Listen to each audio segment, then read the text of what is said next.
First India के खास कार्यक्रम चक्रव्यूह में आपका स्वागत है। कभी चक्रव्यूह कौरवों ने अभिमन्यु के लिए रचा था, आज आरपीएससी खुद एक चक्रव्यूह में फंसी हुई है। अभी साहब स्वागत है इस कार्यक्रम में। आरपीएससी आज प्रश्नों के घेरे में है। आप लोग परीक्षाएं लेते हैं अलग अलग नौकरियों की, और आज खुद आप सवालों के घेरे में, ऐसा क्यों हुआ? ऐसा सब सवालों के घेरे में हमें नहीं मालूम है कि क्यों है, लेकिन हम तो प्रश्न पूछते हैं और प्रश्नों के जवाब अभ्यर्थी देते हैं। आज हमें अगर अभ्यर्थी बना करके प्रश्न पूछे जा रहे हैं तो हम उसका जवाब हम बिल्कुल देने के लिए तैयार हैं, बिल्कुल देंगे। सबसे पहले तो आप पधारे, इसके लिए मैं आपका स्वागत और आभार। आरपीएससी आजकल क्यों सुर्खियों में है? ये आजकल नहीं, आरपीएससी हमेशा कई सालों से, जब से इसकी स्थापना हुई है तब से हमेशा सुर्खियों में रही है और हमेशा इसकी कार्यप्रणाली सर्वश्रेष्ठ रही है। आज भी सर्वश्रेष्ठ है और कल भी इसकी कार्यप्रणाली सर्वश्रेष्ठ रहेगी, कल भी सुर्खियों में रहेगा, क्योंकि यहाँ की कार्यप्रणाली बहुत अच्छी है।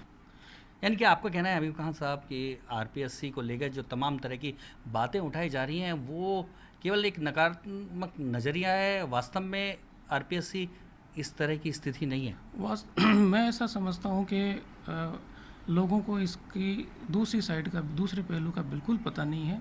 सत्यता कुछ और है और बताया कुछ और जा रहा है। सत्य ये है कि आरपीएससी की कार्यप्रणाली भारतवर्ष की अन्य पीएससीज की तुलना में अमंग द बेस्ट कार्यप्रणालियों में से एक है। इसको हाथ कंगन को आरसी ने स्पष्ट प्रमाण आप ये देख रहे हैं कि हमारे जितने इनाम मिले हुए हैं, जितने अवार्ड मिले हुए हैं, उधर हमारे सर्टिफिकेट पड़े हैं, इधर इनकी लोगो पड़े हैं। अब तक 10 हमको इनाम मिल चुके हैं और इसकी कार्यप्रणाली की सर्वश्रेष्ठता इससे भी साबित होती है कि गत 2 वर्षों में तो 5 बार राष्ट्रीय स्तर के पुरस्कार मिल चुके हैं। और जो पुरस्कार मिल रहे हैं वो खाली ये नहीं, आपके कन्फ्यूजन नहीं रहे, किसी को भी कन्फ्यूजन नहीं रहे, ये बता दूं कि ये खाली पीएससीज का कंपटीशन का पुरस्कार नहीं है। ये राष्ट्रीय स्तर का पुरस्कार का मतलब ये होता है कि इसके अंदर भारत सरकार, सभी राज्यों की सरकारें और जितने भी इंस्टीट्यूशंस है और जितने भी अंडरटेकिंग्स है, सब उसमें सम्मिलित होते हैं और सबको मिला कर के एक जाँच कमेटी इसका जो है एनालिसिस करती है और वह उसको सेलेक्ट करती है। वो सिलेक्शन कमेटी ने पिछले 5 साल की हमारी कार्यप्रणाली में विभिन्न प्रकार के नवाचारों और विभिन्न प्रकार की अच्छी कार्रवाइयों के लिए हमें 5 बार राष्ट्रीय स्तर पर हबीब खान साहब, इतना सब कुछ करने के बाद भी आज सवाल दूसरे तरह के उठ रहे हैं। आज सवाल ये नहीं है कि आरपीएससी ने कितनी लंबी छलांग लगा ली, इस बात की चर्चा नहीं है। चर्चा इस बात की हो रही है कि कहाँ आरपीएससी मिस कर गया। नहीं, ये मैं आपको वही तो बात क्लियर कर रहा हूँ कि जो आरपीएससी को खड़ा किया जा रहा है या मिस करने की बात है, आरपीएससी ने कोई मिस नहीं किया है। आरपीएससी की तरफ से कोई ऐसी गलती त्रुटि नहीं हुई है जिसके कारण उसको इस तरह के खड़ा करने का कोई सब प्रश्न उठाया जा रहा है। बिल्कुल स्पष्ट, पारदर्शी और स्वच्छ कार्यप्रणाली आरपीएससी की है और वही आज की तारीख में बरकरार है।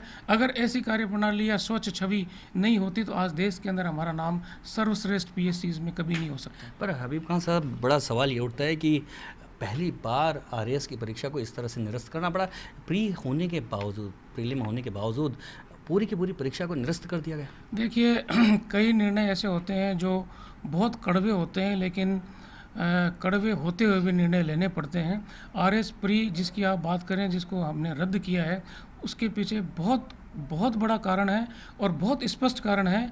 इसमें स्थिति इस प्रकार थी कि हमारी आरपीएससी की ये नए पैटर्न की पहली प्री की परीक्षा थी।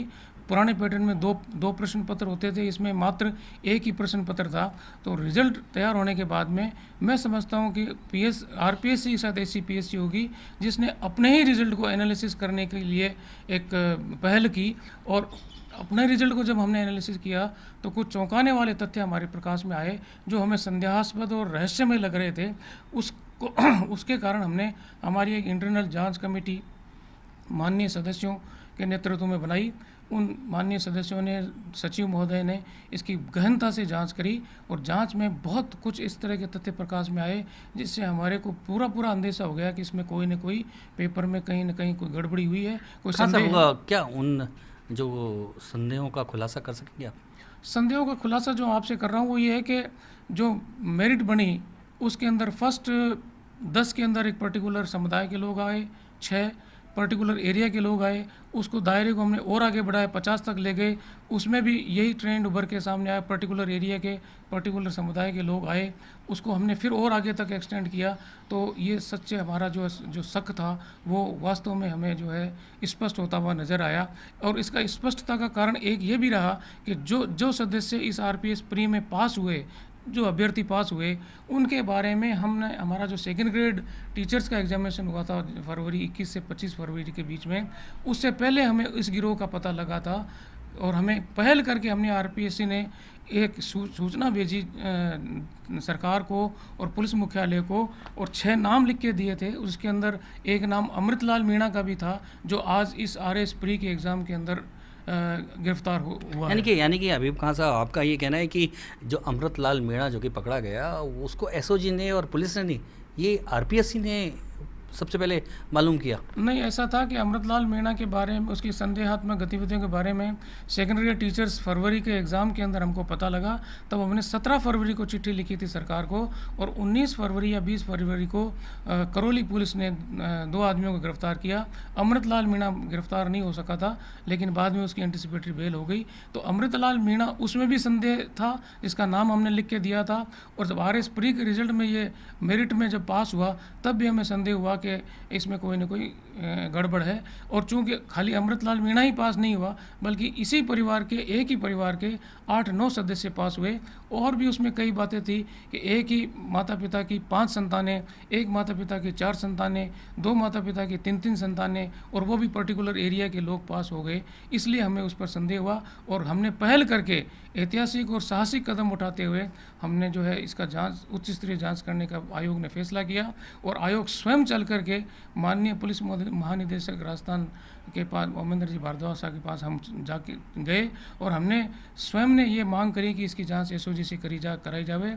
मैं राजस्थान सरकार और डीजीपी साहब का बहुत धन्यवाद देता हूं कि उन्होंने बहुत ही गंभीरता से। और खान साहब, आपका ये कहना है कि ये सारा मामला आपने पकड़ा और उसके बाद ये सारी चीज़ें जो खुलासे में आई, और एक प्रकार से बड़ा सही कदम उठाया, लेकिन फिर भी आपके खिलाफ क्यों माहौल बनाया जा रहा है? क्यों, कौन इसके पीछे लगते हैं आपको, और क्यों माहौल बनाया जा रहा है? ये तो जो बनाने वाले वही बता सकते हैं, लेकिन ये तो वही बात हो गई कि जिस अच्छे कार्य की हमको चारों तरफ से प्रशंसा मिलनी चाहिए, हमें शाबाशी मिलनी चाहिए, उल्टा आरपीएससी को ही कटघरे में खड़ा कर दिया गया। कहीं खास साहब ऐसा लगता नहीं है कि जब, क्योंकि एक संदेह व्यक्त किया जा रहा है कि आपने आनन फानन में, जल्दबाजी में परीक्षा को स्थगित कर दिया, इसके पीछे कोई दूसरा कारण था क्या? नहीं, ये आनन फानन में नहीं, वेल थॉट डिसीजन था। पूरे कमीशन ने इसके ऊपर गंभीरता से विचार किया, पूरे फुल कमीशन की मीटिंग हुई, उसके अंदर ये लगा कि ये निर्णय करना आवश्यक है, वरना जो योग्य, ईमानदार और मेहनत करने वाले जो अभ्यर्थी हैं वो वंचित रह जाएंगे, और अनफेयर मीन से और बेईमानी तरीके से जो है जो प्रवेश करना चाहते हैं उनको प्रमोट मिलेगा। इसके आज भले ही कोई इसको किसी नज़रिए से देखे, लेकिन मैं कह सकता हूं कि आने वाले सालों के लिए आरपीएससी ने एक ऐसा कदम उठाया है जिससे भविष्य में होने वाली, कई सालों में होने वाली राष्ट्रीय क्षति को हमने बचाया है। खान साहब, लेकिन एक और बात है कि ये आरएस परीक्षा प्री का तो मामला ही था, लेकिन उसके बाद भी कुछ परीक्षाएं ऐसी आईं जिसमें एक क्वेश्चन पेपर में 28 क्वेश्चन डबल बार, ट्रिपल बार आ गए, फिर निरस्त करना पड़ा, कुछ और आपको परीक्षाओं को निरस्त करना पड़ा। आखिर में ऐसा हो क्यों रहा है? ऐसा है कि साहब, परीक्षाएं निरस्त करने के पीछे, जैसा मैंने बताया कि कोई न कोई कारण होता है, और ठोस कारण होता है। बिना ठोस कारण के कोई भी परीक्षा स्थगित नहीं होती है। जिस कॉमर्स के पेपर की आप बात कर रहे हैं, उसके अंदर ये फर्स्ट ग्रेड टीचर्स एग्जामिनेशन का पेपर था। इसमें पूरे 9 दिन तक एग्जामिनेशन चला है। 21 पेपर हुए हैं, और 21 पेपर में मात्र एक पेपर के अंदर प्रेस की त्रुटि के कारण, प्रेस में प्रिंटिंग के छपाई के कारण ए सीरीज़ और बी सीरीज़ तो बहुत अच्छे तरीके से छप गई थी। सी और डी के अंदर कंप्यूटर की मिस्टेक से प्रेस के लेवल पे कंपोजिंग के समय सी सीरीज़ के कुछ पन्ने डी में और डी सीरीज़ के कुछ पन्ने सी में लग जाने से, यानी कि आपका कहना है प्रेस की गलती थी? तो स्पष्ट है इसमें तो प्रेस की गलती है। क्या प्रेस के खिलाफ कोई ब्लैक लिस्ट? हम ऑलरेडी प्रेस के विरुद्ध कार्य का हम निर्णय कर चुके हैं, क्योंकि हमारे एग्ज़ाम चल रहे हैं, और आने वाले 27 तारीख को हमारा सेट का एग्जामिनेशन है। हम प्रेस को ब्लैक लिस्टेड करेंगे, उसके ऊपर जुर्माना लगाएंगे, और उसको हमेशा हमेशा के लिए डिबार करेंगे। खान साहब, एक बात और है कि आरपीएससी में आने से पहले आप पुलिस विभाग में थे, और उस दौरान भी आपको लेके कुछ ना कुछ प्रश्न उठते रहे हैं और लगातार उठाए जा रहे हैं। इस पर हम आपसे बात करेंगे। अभी लेते हैं एक छोटा सा ब्रेक।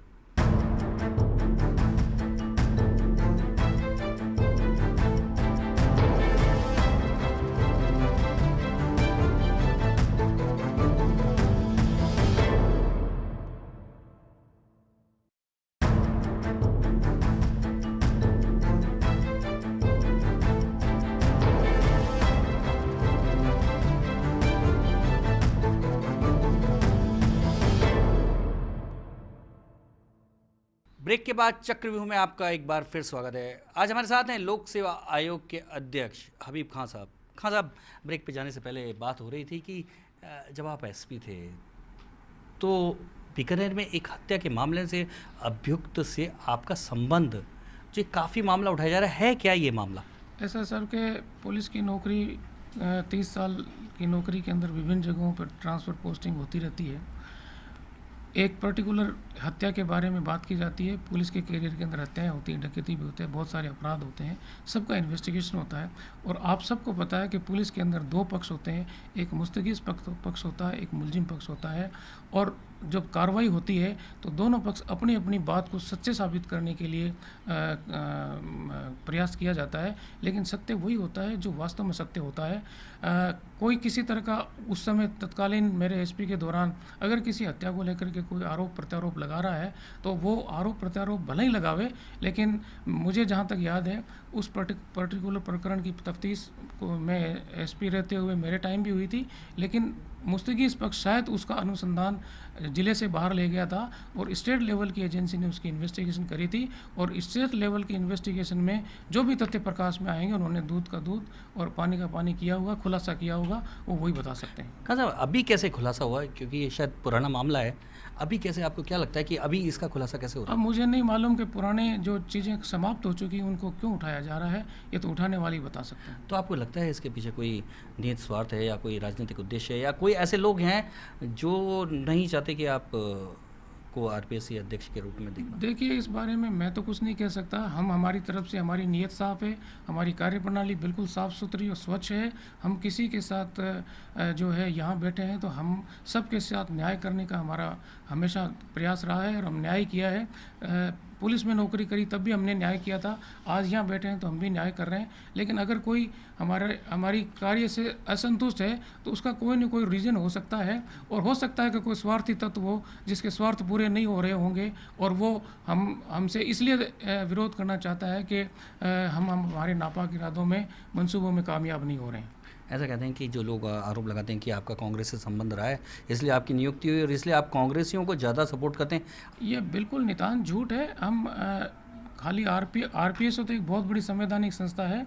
हम राज्य सरकार के कर्मचारी होते हैं, तब भी किस राज्य कर्मियों की, अधिकारियों की पार्टी पॉलिटिक्स से कोई लेना देना नहीं होता है। न कोई वो उसको कांग्रेस का होता है, न किसी और पार्टी का होता है। हम पार्टी पॉलिटिक्स से ऊपर उठ करके, राजनीति से ऊपर उठ करके हमारी मंशा होती है। हमारी आधारभूत ट्रेनिंग इस बात के लिए होती है कि हम सरकार के प्रति और जो हमें कर्तव्य दिया गया उसके प्रति पूरा कमिटमेंट के साथ हम काम करें, ड्यूटी देवें। और इस तरह से अगर कोई जोड़ा जाता है तो बिल्कुल गलत है कि राज्य सरकार जो है 5 वर्ष के लिए चुनी जाती है। 5 वर्ष में राजस्थान आयोग ही नहीं, बहुत सारी जगहों पर नियुक्तियां होती है और किसी न किसी के समय तो किसी न किसी यानी कि ये जो आरोप लगाया जाता है कि आपका राजनीतिक संबंध है कांग्रेस से, वो बिल्कुल गलत है। बिल्कुल गलत है। हमारा कभी पार्टी पॉलिटिक्स से कभी किसी से कभी कोई संबंध नहीं हुआ। मेरे घर में कभी कोई राजनीति में कभी नहीं रहा। आपके बारे में कि आप जब पुलिस में थे तो बड़े सख्त थे, और जब पुलिस के अधिकारियों के बारे में कोई आरटीआई एक्टिविस्ट कोई पूछताछ करता था तो आप उसके खिलाफ हिस्ट्री शीट खुलवा देते थे, ऐसा भी आरोप लग रहा है? नहीं, ये बिल्कुल गलत है। जो बीकानेर के अंदर एक कोई आरटीआई एक्टिविस्ट हैं, उनके खिलाफ पहले से मुकदमे दर्ज थे। मेरे से पूर्ववर्ती एसपी साहब के टाइम के मुकदमे दर्ज थे। मैंने मेरे 2 साल के दौरान एक भी प्रकरण उस एक्टिविस्ट के विरुद्ध मैंने दर्ज नहीं किया। उसके प्रकरण सारे हाईकोर्ट में चल रहे थे और हाईकोर्ट में चूँकि प्रकरण मैटर चल रहे थे, इसलिए डिस्ट्रिक्ट पुलिस उसके अनुसंधान करने में कानूनन वो अक्षम थी और कर नहीं सकती थी। इस वजह से कोई इन्वेस्टिगेशन मैंने कंप्लीट नहीं किया। और ये अगर कोई बात बताई जाता है कि मैंने हिस्ट्री शीट खोली, वो गलत है। वो आरपीएससी में परीक्षाओं का दौर भी है, काफ़ी बड़ी संख्या में लोगों का भविष्य जुड़ा हुआ है, लेकिन जिस तरह की बातें आ रही हैं उससे क्या लगता नहीं है कि सब लोग डॉक में आ गए हैं और आरपीएससी की कार्य प्रणाली में भी कहीं ना कहीं एक ढिलापन आ गया है इन सब आरोपों के चलते? देखिए, इसका बात का मैं आपका जवाब दे चुका था कि हमारी कार्य प्रणाली सर्वश्रेष्ठ है, पारदर्शी है और निष्पक्ष है और सबके लिए न्याय के हित की बात करने वाली है। जो मैंने बताया, अगर हमारी कार्य प्रणाली में कोई खोट या दोष या गड़बड़ी होती तो हमें राष्ट्रीय स्तर के इस तरह के 5 पुरस्कार नहीं मिलते। हमारी जो स्टेट की PSCs के चेयरपर्सन की मीटिंग होती है, उसमें भी राजस्थान की कार्य प्रणाली की प्रशंसा की जाती है। हमारी कार्य प्रणाली सर्वश्रेष्ठता का प्रमाण इस बात से है कि न केवल भारत की दूसरे PSCs के चेयरमैन, मेंबर्स और सेक्रेटरी हमारी कार्य प्रणाली की स्टडी करने आते हैं, बल्कि गत साल हमारे यहाँ 2 विदेशी डेलीगेशंस भी आए हैं हमारी कार्य प्रणाली को सीखने समझने। चूँकि हमारी कार्य प्रणाली देश की सर्वश्रेष्ठ कार्य प्रणाली में से एक है, इसलिए हो सकता है कि भारत सरकार या यूनियन पब्लिक सर्विस कमीशन ने इन विदेशी विदेशी प्रतिनिधि मंडल को हमारी कार्य प्रणाली समझने के लिए ही राजस्थान में भेजा। RAS की परीक्षा कैंसिल हो चुकी है, कई लाखों परीक्षार्थी उसकी तैयारी कर रहे थे, अब उनके लिए क्या कहना है? क्या वो तैयारी करें? कब परीक्षाएं होंगी? क्योंकि बहुत कियोस्क खड़ा हो गया है कि आखिर में वो जाए कहाँ, क्या करें? बिल्कुल, मैं आपके माध्यम से सभी अभ्यर्थियों को पूर्ण विश्वास आयोग दिलाता है कि जैसा हमने डिक्लेयर किया था 2 महीने में इसकी परीक्षा आयोजित की जाएगी। हम इसकी 2 महीने में परीक्षा आयोजित करेंगे। विद्यार्थियों को बिल्कुल, मैं मेरी तरफ से अभ्यर्थियों को आयोग की तरफ से कहना चाहता हूं कि वो निश्चित तैयारी करें और ईमानदारी से जो तैयारी करेगा उसके लिए यहाँ हमेशा दरवाजे खुले हैं। और चूँकि ये प्रकरण हमने इसीलिए दिया है कि योग्य और ईमानदार और मेहनतकश और मेहनत करने वाले व्यक्तियों का इसमें चयन हो सके, और वो जो इस तरह का प्रयास कर रहे हैं, भगवान उनको उनके प्रयास में अवश्य सफल करेंगे। उसमें हमारी छोटी मोटी जो भी भूमिका है वो हम निभाने में कोई कोर कसर नहीं छोड़ेंगे, और आने वाला एग्ज़ाम बिल्कुल फूल प्रूफ तरीके से कराने का हमारा पूरा प्रयास है। उसके लिए हमें हमारी व्यवस्था में जो भी सुधार करना है छोटा मोटा वो हम कर रहे हैं, और अवश्य ही निश्चित रूप से बहुत अच्छी व्यवस्थाओं के साथ एग्ज़ाम कराएंगे। कि आपका दावा है कि अब फुल प्रूफ परीक्षाएं होंगी, तो क्या सुधारात्मक क्या कदम उठाए हैं कि जिससे चलते अब RAS की परीक्षा और तमाम परीक्षाओं को लेकर सवाल नहीं उठे? मैं आपसे पहले ही कह चुका हूं कि फुल प्रूफ व्यवस्थाएं हमारी अब भी हैं, आज भी है, लेकिन जो RAS की परीक्षा प्री की परीक्षा हमको रद्द करनी पड़ी, चूँकि मैटर अनुसंधानाधीन है। सारी स्थिति पूरा अनुसंधान पूर्ण होने पर ही पता लगेगी उसमें कोई RPSC के स्तर की कोई कमी है या पेपर सेटर के स्तर पे कोई कमी है या किसी भी स्तर के अधिकारी PSC सहित अगर किसी की है तो उसकी जांच से स्पष्ट हो जाएगा। उन कमियों को तो दूर करेंगे, लेकिन अभी हम जितना हमारी तरफ से सुधार हो सकता है वो पूरा प्रयत्न हम कर रहे हैं, और हम अभी भी कर रहे हैं और आगे भी करेंगे। और ये चूँकि सतत प्रयास और सतत सुधार हमेशा होते रहने चाहिए और हम कर रहे हैं। खान साहब, आप तो पुलिस ऑफिसर भी रहे हैं, तो एक इन्वेस्टिगेटिव दिमाग भी आपका काफ़ी है, और इस तरह की घटनाएं हुई हैं RPSC में, तो क्या लगता है इसके पीछे कोई गिरोह है जिसके चलते ये सारी सब कुछ घटनाएं घटी हैं? निश्चित रूप से गिरोह है, और गिरोह की ही ये कार्रवाई है, और SOG ने उस गिरोह के अभी भंडाफोड़ करना प्रारंभ किया है। इसकी अंतिम परिणति होनी बाकी है। जो गिरोह के अंदर शामिल होगा वो गिरोह SOG अवश्य सामने लाएगी, ये हमारा विश्वास। इस गिरोह में क्या लगता नहीं है, क्योंकि ये RPSC की परीक्षा का मामला है और ये कई सालों से, कई पिछले लंबे समय से ये सक्रिय हो, और इसमें कहीं ना कहीं RPSC के कुछ लोगों का भी इन्वॉल्वमेंट हो, क्योंकि बिना उनके सहयोग के इस तरह से चीज़ें नहीं होती, फर्जीवाड़ा नहीं होता। क्या लगता है आपको? देखिए, मैं आपसे स्पष्ट कर चुका हूँ कि हमने जांच इसीलिए दी है कि इसमें चाहे RPSC का कर्मचारी छोटे से लगा के ऊपर के अधिकारी तक, ऊपर के सदस्यों, मेंबर, चेयरमैन तक, अगर किसी की कोई भूमिका है, उनकी कोई लिप्तता है तो सामने लाई जावे, ताकि हमें उसका पता लग सके। और इस चूँकि कोई ना कोई गिरोह अवश्य है, उसकी कहीं ना कहीं एक्सेसिबिलिटी है, तभी ये पेपर जो है इस तरह की गड़बड़ी वाली सामने आई है। इसका SOG अवश्य भंडाफोड़ करेगी। और ऐसा भी लगता है कि कहीं ये वर्षों से सक्रिय हो, क्योंकि ये तो अभी आपके टाइम पे खुलासा हो गया, क्या लगता नहीं है कि ये काफ़ी समय से? ऐसा साहब कि अभी तक हमारे पास में किसी प्रकार की कोई रिपोर्ट नहीं है, और अखबारों में ज़रूर बताया जा रहा है कि काफ़ी टाइम से ये गिरोह सक्रिय है, लेकिन इस तरह की गिरोह की बातें अगर हमारे सामने कभी आएगी, SOG की रिपोर्ट का भी हमको इंतज़ार है कि वो किस तरह की इस मामले में कोई रिपोर्ट भेजेगी, तो हम उस पर ज़रूर कार्रवाई करेंगे। ये अमृतलाल की पूछताछ में जैसा कि अखबार में बताया गया कि वो कई सालों से इस तरह का कार्य कर रहा है, लेकिन अमृतलाल का आयोग ने अपने स्तर पे रिकॉर्ड छंटवाया तो वो अब तक 2009 से बताया जा रहा है, लेकिन अमृतलाल 2007 से लगा करके 2013 तक की परीक्षा में अभ्यर्थी के रूप में फॉर्म भरा है उसने। आरएस 2007 के अंदर उसने प्रारंभिक परीक्षा दी, उसमें वो असफल रहा। 2008 में प्रारंभिक परीक्षा दी, उसमें अनुपस्थित थे। 2010 के अंदर उसने वो प्रारंभिक परीक्षा दी, उसमें असफल रहे। 2012 उन्होंने परीक्षा दी नहीं, और 2013 के अंदर की प्रारंभिक परीक्षा में ये पहली बार सफल हुए हैं, जिसका कि भंडाफोड़ हो गया है और उसमें वो अभियुक्त भी है। हबीब साहब, आखिरी सवाल आपसे, अमृतलाल और उसके गिरोह का क्या चक्रव्यूह आप तोड़ पाएंगे? ऐसा है, हमने चक्रव्यूह तोड़ने के लिए हमारी तरफ से जो सहयोग है हम प्रदान कर रहे हैं, और इन्वेस्टिगेटिंग एजेंसी जो एसओजी है वो हमसे जो सहयोग चाहेगी हम देंगे, और मुझे पूर्ण विश्वास है कि एसओजी इस संपूर्ण गिरोह का चक्रव्यूह तोड़ने में कामयाब होगी। तो ये थे हबीब खां। जिस तरह से महाभारत के युद्ध में अभिमन्यु अकेले चक्रव्यूह को तोड़ने में लगे हुए थे, हबीब खां भी अमृतलाल और गिरोह के चक्रव्यूह को तोड़ने में लगे हैं। लेकिन इस बार शायद हो सकता है कि अर्जुन सही समय पे आ जाए और हबीब खां इस फर्जीवाड़े के चक्रव्यूह को तोड़ने में कामयाब रहें।